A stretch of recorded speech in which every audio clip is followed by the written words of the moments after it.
السلام علیکم۔ مزید ویڈیوز کے لیے پختونخوا چینل کو سبسکرائب کیجیے گا۔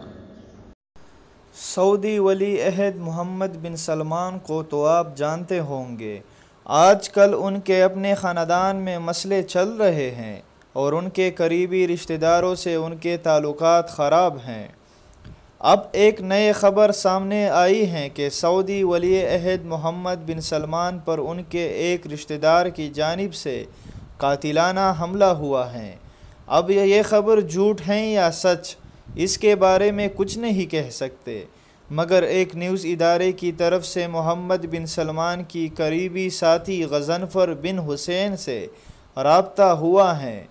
انہوں نے محمد بن سلمان پر قاتلانہ حملے میں ہلاکت کی سختی سے تردید کی اور کہا کہ اس خبر میں کوئی صداقت نہیں۔ مگر دوستو، بار بار سعودی ولی عہد کے بارے میں افواہیں زور پکڑ رہی ہیں۔ محمد بن سلمان کو ایک بار میڈیا کے سامنے آنا چاہیے تاکہ یہ افواہیں ختم ہو جائے۔ پختونخوا چینل کے معزز ناظرین، اگر خبر پسند آئی ہو تو ہمارے چینل کو سبسکرائب کر دیں۔ شکریہ۔